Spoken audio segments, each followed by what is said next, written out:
Kid of Arcadia, Chapter 21, Run for the Hills. I was seated at the kitchen table when that man staggered in that evening. I had spent the whole day pacing, wondering what I'd say to him, pondered every result.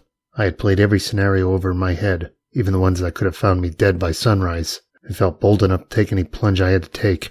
The heartbreak and loneliness only grew stronger as the hours rolled on in the empty house, and I wrestled with the silence for control of my mind. Then the creep barged in. "What did you do to him?" I barked. "Nothing," he said. He removed his coat, hung it on the rack in the foyer, and lurched himself toward the stove across the room, seemingly oblivious to what was making me upset. He took one look at the flip table, bent chairs, broken glass, and just shook his head, chuckling to himself. If he wasn't going to tell me anything, I wasn't going to be there much longer one way or another, so it didn't really matter to me what he thought about it. "What did you do with them?" I demanded. "What do you think? He said he wanted to go home now, so I got rid of him like he wanted." "Bullshit! I don't believe you!" I stood and stomped on the floor. It was getting hard to be threatening with a lump in my throat like a muscular stone and tears building on my eyes. "He told me he wouldn't. What did you do to him?" "Relax, okay? Before you hurt yourself." "What did you do? Did you rape them? Did you chop them up? Did you ditch them on the side of the road, you fucker?" "Kid, give me a break. Do you really think I'm capable of that?" He leaned on the counter and turned his face to me. "Where'd you take them then?" "They went back, all right. If you want to go there too, I'll take you. All you gotta do is tell me." "I don't believe you. I'm not that stupid." "Gus promised to God he wouldn't leave," I said, clenching my fists.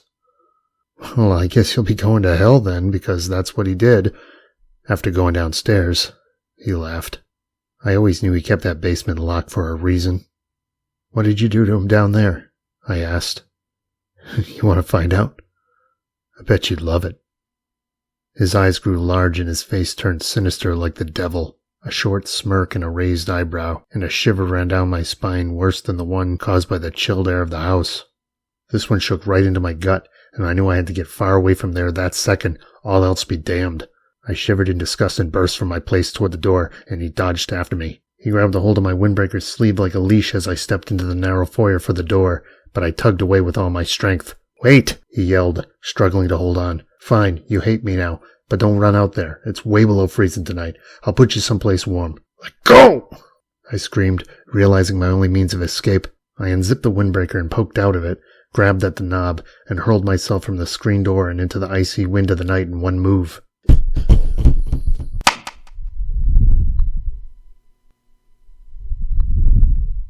From there I bound down the concrete steps and across the driveway without a jacket or any of my things, figuring that I was either going to kill myself in the cold slowly beneath the bridge up the hill or try to hitch a ride as far as anyone would take me to wherever. It would all depend on how I was feeling when I reached the overpass.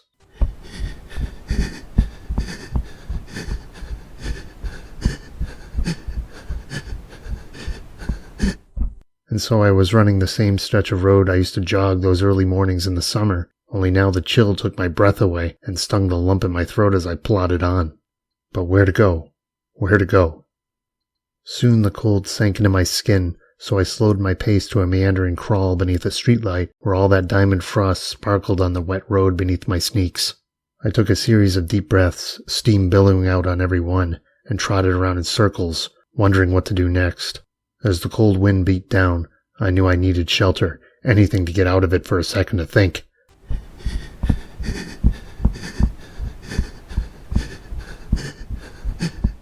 I jogged a few hundred more feet and passed into a built-up neighborhood closer to town, where the houses already had their Christmas lights strung up and running colors in the darkness. Their golden living room lights glowed through all the homey curtains up and down the street so warm I almost thought about going over to ask to use a phone to call my folks if just to get some warmth, but that would have been pointless. Just 4 months earlier I'd been throwing stones at them, and now I wanted their kindness. I knew I didn't deserve it. The crosswalk sign blinked bright yellow back and forth between its two big lights ahead of me, and I could see the overpass down the road a ways. I figured I didn't want to die that night, if I could help it, but I had to find something warm. There were no storm drains on the road as far as I could see, and I even thought about crawling into someone's car just to get out of the wind. Then it hit me. There had to be a dryer vent on one of those houses somewhere. If I could at least go sit by one, I could warm my fingers and buy some time to think. Going back at that point was not an option. So I stepped lightly up the side yard of a one-story ranch, threw myself down beside its steamy vent, and flexed my fingers in its warmth for a while, all alone and out in the dark.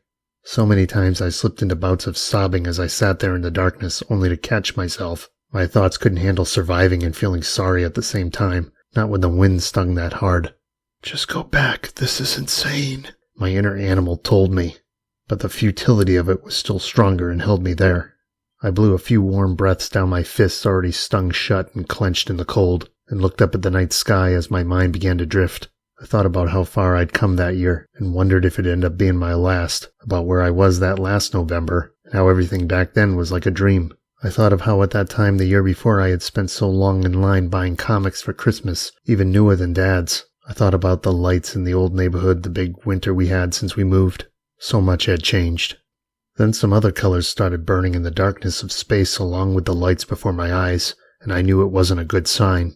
They were really passing headlights on the road along with the Christmas lights, but I was too stiff to tag them down. I buried my fingers in my pits as my legs trembled, my teeth chattered, and I realized it was now or never. If I didn't keep moving, I'd never get a chance again. I'd just freeze up right there in the cold, even with the warmth of that vent blowing on me. So with every bit of strength I could muster, I forced myself to my knees, which were now stinging in the frozen dew of the grass, and crawled slowly out from the shadows. "This is it," I thought. If I couldn't make it to a car or back to that man's house, I'd be dead right there on that person's lawn, found frozen in the morning. The show was over if I didn't go somewhere. This was how it would all end for me. I inched over and a warm buzz swept across my fingers. My eyes fell shut, and I don't remember at all what happened next, but I must have made it to the sidewalk, because obviously I lived. The next thing I remember was some blurred light above me. I was warm. My midsection was under blankets and my legs and arms were dangling out the ends. Strength had returned at least to my core, but my limbs just felt like rocks, only tied to my body and weighing it down. I shut my eyes again and saw some colors blazing in the dark netherworld behind my eyelids, like little galaxies burning with bright orange and blue stars, the deepest blue you could imagine, and flashing against the static with yellows trailing like rockets blasting through their orbits. I felt weightless as if turning over in space. I moaned. Something began clanking and booming in the distance.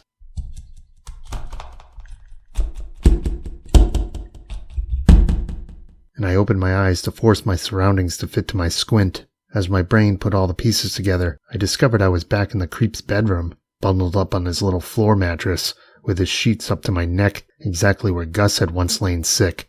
Now I was the one in that man's bed. Hey, I croaked. Hey. There was no answer for a minute, and I could barely muscle the strength to pull from the sheets. You stay there, came a low voice by the door, and I spun my head to a blurry figure silhouetted in the frame. You came and got me? I asked.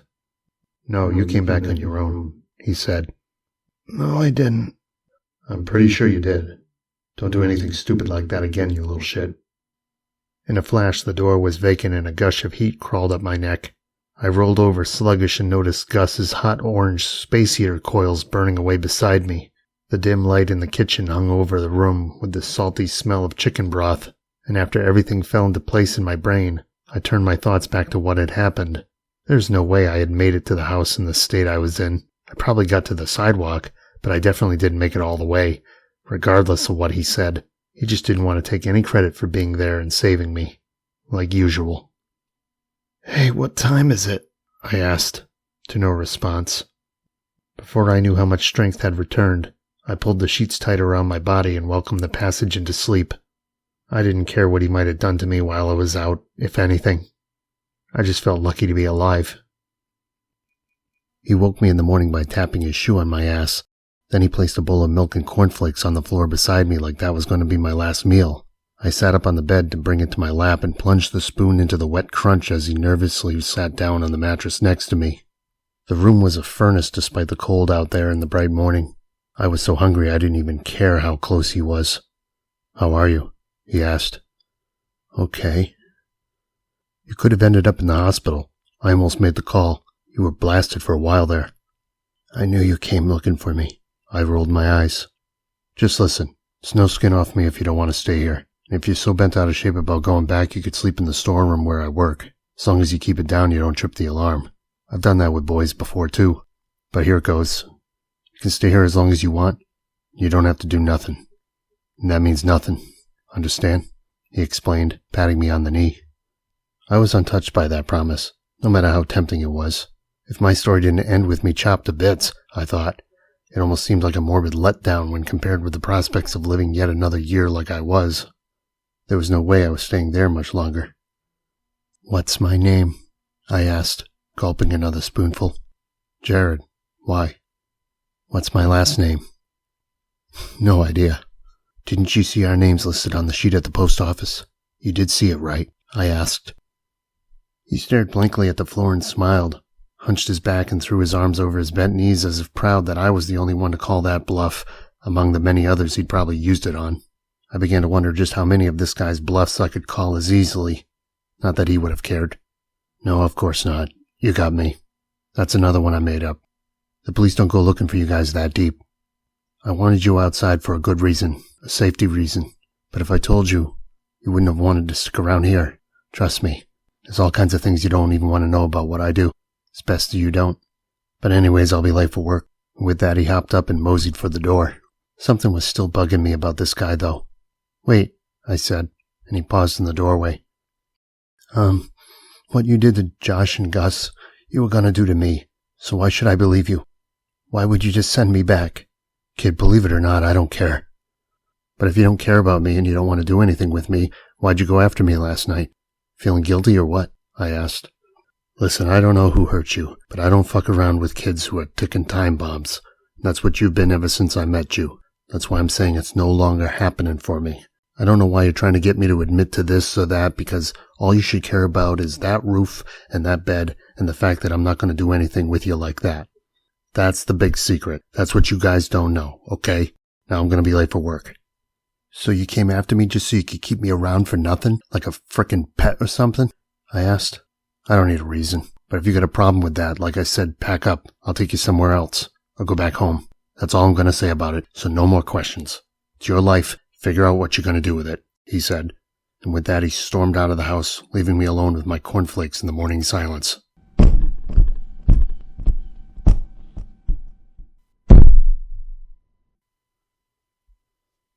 Somehow he just had to be lying. He just had to be. I knew if I took that bait, he'd probably have me shacked up and pimped out with one of his other fiendish friends. Maybe Josh had fallen for that, but I wouldn't. This guy was as big a pushover as my dad, and I thought I had him all figured out. I just had to start calling his bluffs, just as Gus would have done. The sun poured rectangles of light shining through the window that scaled the plaster walls, and I sat there beneath them gulping the cereal and observing the cramped space. His shoeboxes still lined the shelf in the closet with his clothes, beside a narrow bookshelf on the opposite wall. It sported only a few short hardbacks about ancient Greece, the Kouros boys, Athenian pederasty, and the cult of Dionysus. Directly across the room hung a body mirror, which I caught myself in conversation with. That black-haired preteen on the other side sat there eating his own cornflakes, just as starved as I was. He too sat in the bed of a professional lowlife. A few minutes later, my bare feet were curling on the cold kitchen tile as I stood at the sink to wash my bowl.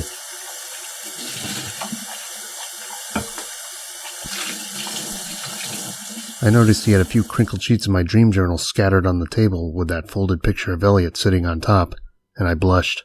He must have been reading through it that night. So in a fit of embarrassment, I packed it all into my arm and threw them down on the living room floor around the corner in a reflexive sweep. How could I be so stupid leaving it out? I thought. Now what's he thinking? That's when a car door slammed outside, and I found it odd considering he'd just left 10 minutes earlier. I turned up from where I knelt in the living room and crept back across into the kitchen to get a look out the window, and then almost fell back in dread. That black pickup truck was sitting there in the driveway. 2 men stepped out of it with wool flannel caps, rings on their fingers, and holes in the knees of their jeans, and they were plodding up toward the house. I ducked low behind the counter and wondered what they were doing there, and what would have happened if they saw me. They're probably after something more alive, I thought. I knew they were after us. These were the girls we'd heard so much about. Then came a thunderous bash on the side door around the corner in the foyer. and I slinked down along the cabinets, hoping to God they weren't desperate enough to try to break in. I inched over toward the door that separated the kitchen from the foyer and locked it. There was silence for a few minutes, but I didn't hear the pickup pulling away. Could only figure they were looking for a way in. They seemed all too sure that there was something like me on the inside, and maybe they'd seen me in the kitchen window. In any case, it seemed delivering those images to the world was the best way to advertise to all the fishers out there just where the fresh catch was living. Then a crack pierced my ears as the window of the door shattered in the foyer. That's when I knew I had to get out of there. If that metal door didn't hold them, the flimsy particle board kitchen door would be no match. So I sprang to my feet, threw on my pants, shoes, and windbreaker, and tried to think about where to run. There just weren't that many places to hide in that house. I'd have to get outside somehow. I rushed for the bedroom window and opened it, ready to drop down the 5 feet to the ground on the other side of the house where they couldn't see. The cold air hit me the second I lifted one leg out to straddle the frame, but I perched there a second, ducked under, and dropped clumsily to the ground just as they kicked the kitchen door in. Once outside and down on all fours in the dirt, I hugged the foundation and peered around the back of the house to see if the coast was clear to make a run for it. The camp out back was the only place I could really hide. Their footsteps vibrated in the walls as they stomped around the house. The window being open in the bedroom, I knew they'd think it suspicious and be there to check it out in no time. It was now or never if I wanted to remain unseen.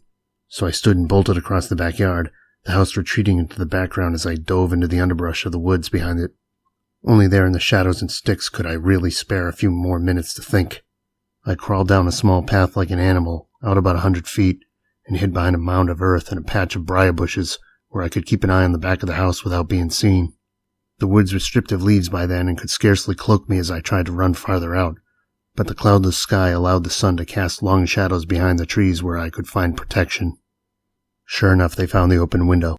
I saw the man's head poke out and look in either direction along the side of the house where I used to be. He pounded the frame of the window in frustration and ducked back inside. There must have been no question on his mind that someone had been there and fled, because they immediately paced from the door on the other side and started searching the yard and around back, disturbingly close to where I was hiding.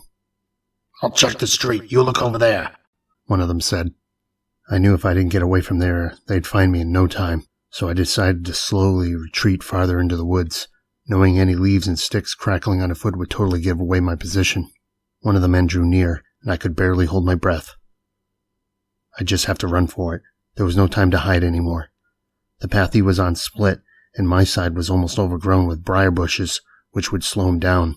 I figured it was probably the better way to run anyways because it swung around to the campsite. It'd buy me time to escape out the back way to the main drag if he got caught up there. The man stood about 50 feet away on the path, poking around in the bushes and trying to peer through them like a hawk. My life depended on how fast I could run. "Oh, God," I whispered. I hopped up and bolted through the briars down the path, running as fast as I could, leaping over roots and rocks and not looking back. The guy spotted this and immediately started chasing after me through the briars, but there was just no way I was going to let him catch me. "Hey, kid." I could hear his garbled voice behind me. My steps didn't always fall flat on the uneven ground, and I had to throw my arms up to push the low branches and bushes out of the way. But then my panic instincts kicked in. My throat ached from the heavy breaths, and my fingers grew stiff in the frigid air. All my senses heightened. I came alive. "Kid, come on. We ain't gonna hurt ya," he teased. When I finally shot into the clearing beside the lake to where our tent was all set up, I wasted no time brushing right past it and down the trails deeper into the woods behind it, even though he had lost sight of me by then. I knew those trails better than he did, so there was a chance I could still get away. Some of them circled right back around toward the camp, and others took you over to the main drag down in town. Every time I came to a junction, I chose the one that took me forward. The guy held himself up back at our tent. Even then I was reminded of Broder's maze game, but now living was its own sweet reward, and if I died there was no second chance.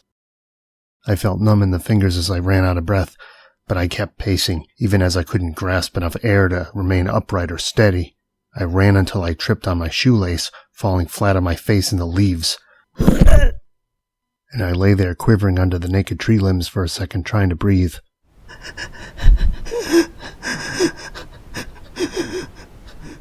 Tears broke on my eyes.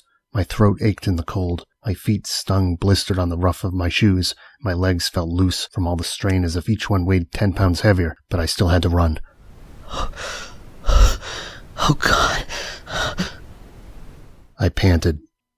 Through the wind's hiss, I could hear distant men's voices behind me, so I propped up on my hands and knees and readied to go the rest of the way. If I could get into town, I'd at least be able to hide out somewhere. There was no way to know if I could go back, and I tried not to think about that, since the only important thing then was getting far, far away from there. So I stood, still gasping for breath, and trotted the trail until I came to the park road where Gus and I had shared ourselves for the first time just days before in the high grass. Without looking both ways, I dashed across the street. I ran the sidewalk behind the basketball courts and down a one-way that connected to the main drag, determined not to slow down. 4 square homes lined each side of the street, and there were other kids up out on the sidewalks, so I could blend in. But in my teary panic state, I just kept on running recklessly. I turned another corner onto the main drag and didn't stop until I came to the auto body repair shop. Not sure what direction to go then. I slowed my pace and curled my frozen hands inside my sleeves, trying to catch my breath. I walked briskly across the parking lot, feeling sick to my stomach, and stepped inside the same outlet store Gus and I had visited the first time we had called that man's bluff. There I sat on an empty bottom shelf in the aisle for Tupperware, hugging myself and rocking back and forth, and tried to shake loose the fight-or-flight reflex still firing in all my nerves. I could have thrown up right there on the floor, but I held it back, trying not to get too queasy with the nausea of the jog still running my chest like a piston. A few tears that had frozen on my face were now dripping off my cheeks, and I wiped them away with my sleeves. Some old man pushing a shopping cart stopped when he saw me sitting there ragged and rocking on that aisle's bottom shelf, and he gave me a, "Are you all right, son?" I didn't respond, and he just passed on through the aisle. It took an hour to calm down, and many people strolled by staring before I finally decided to move. The day dragged on into the afternoon and then into the evening, and I decided I should probably head back toward the house just to see if those guys were still there. If not, I'd have to find somewhere else to hide. In my mind, those guys were everywhere I looked, haunting every face I saw. They could have jumped out from anywhere. I staggered down the street as the overcast swept over the sky and the daylight dimmed. Everyone I passed saw how torn up I was and just stared at me as I went, but I couldn't help it. It wasn't my fault. It really wasn't my fault. I was just walking because I had nowhere else to go and no options left. So I just dragged my feet on down the street. I was starving and cold, and people were after me, and none of it made any sense anymore. While on that thought, I stopped to look up from the concrete and saw the church steeple standing tall against the clouds. The cold wind beat on me and pushed me through the doors to where I hid in the back row of the empty room, where I imagined Gus and I would have sat together if he was still with me. I went there for him. No one was there at the time except 1 or 2 old people, up at the front, bowed down in silent prayer before the altar. So I just slouched in the back pew, tired and cold, and tucked my hands in my windbreaker trying to warm up and not think about my friend. I stayed there for him because I loved him, and loved what he loved. It was all I could do. The silence got to me, and I just lay down where no one could see, and slept in the pew for a while, safe and sound. For the first time in ages, I felt safe, and I was. That was the last place anyone who was after me would want to go to look. I woke when the church bell rang, and it was dark by the time I made it back up that street to where the overpass was. Seeing all the colorful Christmas lights again soothed my terror a bit, but couldn't stop my shivering. So I tucked my hands in my armpits and curled them in the sleeves. The freezing wind howled as night clouds brought in a few flakes of snow, and they each blazed yellow in the beams of the streetlights up and down the vacant road. Under the overpass, I was caught in the headlights of a car that came rolling to a stop beside me, ready to bolt into the woods without even thinking. I soon recognized it, and my shoulders slumped in relief. The man stepped out of the driver's side and gestured for me to get in as the car idled. "Where'd you go?" he asked. "Fuck, man, they came after me," I shouted. "Who did?" "I don't know, the fucking guys you sold our spreads to. They came after me." He pounded the hood of the car and looked up and down the road as another one swerved around him. The light from its headlights floated over his face for an instant, and I could see just how much fear was running in him as all his worst-case scenario seemed to be coming true. My anger abated, and he hunched his shoulders forward to lean his elbows on the car door, staring into space, obviously trying to think fast. Then he turned his head back up to me. "You know, you're more trouble than you're worth now. Get in, sit low," he said, tucking back in the driver's seat. I didn't question it. There was no telling how long those guys were going to be staying, and the last thing we needed was a fight breaking out. I just hoped he wasn't in league with them or something. He refused to say anything until we passed the house, and then broke the silence only to say he didn't see anybody. I sat up in the passenger seat and basked in the interior warmth he had cranking. Streetlights outstretched their bent beams on the window as we rolled along in silence, and he kept an eye on his rearview mirror as if worried they'd pull out from somebody's driveway and trail him. "Those guys, how many?" he asked. "2. Damn, did they see you?" "Yeah." "You're damn lucky," he said through his teeth. "Why?" "Because they probably would have taken you somewhere and you'd never see the light of day again. That's why. You run away. You're like fresh meat to them. Nobody's gonna come asking questions. Fuck this. I'm never doing this again. You guys want to play fly-by-night, you can, but I'm not keeping you. You stay in the fucking tent. That's where you're safe. If it gets cold, well, too the fuck bad. I don't need this shit," he shouted, gripping the steering wheel like he was holding on for dear life. He almost ran us off the road at every turn. We were accelerating down a dark patch. Snow parted in front of us and shined in the headlights. "You know those guys?" I asked. "No, my guys wouldn't do that, but who knows who they know. You got picked by some opportunists who don't have a clue who they're messing with. They probably saw you guys in a few of my spreads and asked around, or followed you because you like to go hang around in town a lot. If they're going through all that work to trace you, they're not going to give up if they actually find you. This is why I had you outside, okay? They're going to come back now." He almost choked up. "They found the camp, too. I couldn't hide back there," I explained. "Let me think." He lifted a hand to scratch his head. "Maybe they just figure I'm going to ditch you now. No idiot keeps boys hanging around anyways." "Where are we going?" I asked. "It's not safe right now. You're going to be sleeping in a locked basement, I hope you know. At least until this prom goes away." We drove for another 20 minutes down a stretch of highway, an off-ramp, and some drag the next town over. Then he pulled into an empty parking lot of a brick-faced building and said that's where I'd be staying. I stepped out on the already crunchy snowpack, tucked my hands under my armpits, and followed him around to the back of the building as the cold night wind whipped snow at my face. I feared the worst was about to happen, and in many ways it did. After fumbling with his keys, he opened a heavy steel back door and flicked the lights on. Inside were tables loaded with boxes for cords and buttons and other electronic equipment, VCRs and digital clocks all piled up on top of one another. He rushed around a cleared workbench in the center to a locked door on the opposite wall and opened it as I stood motionless by the entrance. Long yellow bulbs blazed overhead on the gray cement ceiling, illuminating the peeling paint and cobwebs. "So you do electronics?" I asked, feeling a bit more safe and in my element surrounded by all those opened-up devices. There was something comfortable about being there, just to douse some of the panic of the day, and I wished I'd known him under different circumstances just so he could teach me all about what he did there. It looked interesting to me. "Yeah, why?" he asked. "I like electronics." "I know." He gestured for me to hurry over, and when I got there, pinched the back of my neck between his index fingers and thumb and looked me square in the eye. I froze under his pressure point chokehold and gulped. "Look, kid, I'm going to lock you down in here so there's no way I can lose you. Got that? That means no one will be coming in but me. There's some blankets down there and a space heater. Don't touch anything. You blow your cover, and I'm just going to make like I never knew you.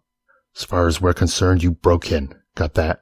Sorry, I will be back for you. I just got to figure something out," he said, tearing up. He told me to use the bathroom around the corner before he locked me in, because there'd be no getting out. I didn't have to, so he flicked the lights on behind the door before leaving me alone, and I stepped down on the first step.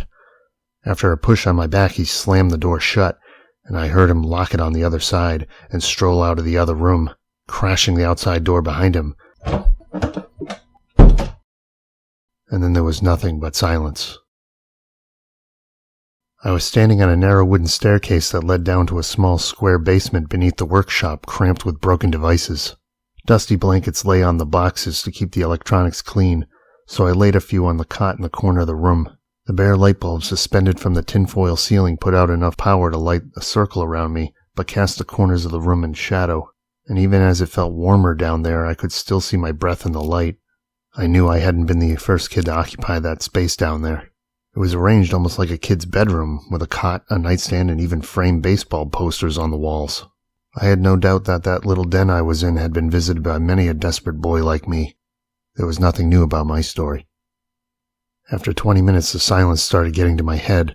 I could hear every little neuron firing in my brain, every rumble in my empty stomach, and every joint crack as I sat my stiff body down on the hard, musty cot. I tucked my arms inside my windbreaker and used the blanket as a pillow. That night all the creaks and cracks in the ceiling chased the color from my skin just as they used to do when I was a kid lying in my bed in my basement bedroom all those years. Unable to sleep, I tinkered with some of the old gadgets down there and found an old trash 80 computer sitting on the desk just like the kind Broder used to play with, but this one had been cracked like a clam. It was quite a thing seeing it, but even more were the cartridge for it in the box, a good dozen total and all labeled Amor Fati, or Eternal Return, just like Broder's game. And that's when the painful realization hit me. I couldn't believe my eyes. For the first time I felt like I knew where I was, and who this was. It all made sense. Yes, it could have been a coincidence. It could have been many things I'd never want to find out. So I covered the box with a blanket and made a decision not to think about it. Down in that cramped hole I suddenly felt invisible from everything and everyone, and cried myself to sleep that night, wondering where I'd be in a few days' time. There was no way of getting out of that little den unless I could break down the door at the top of the stairs, so I was trapped and just couldn't stand it. If that man never came back, I'd be trapped down in that basement until someone heard me banging on the door.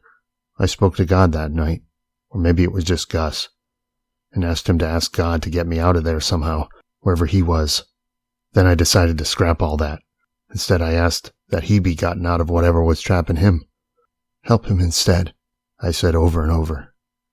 I was terrified of the idea of spending even one more night down in that cellar with no escape. Tears streamed down my face as hour after hour ticked by until my eyes grew tired from squinting through the salt and my voice broke from the strain. Gus's words and my wristwatch were the only things keeping me sane that first night I was trapped in that cellar.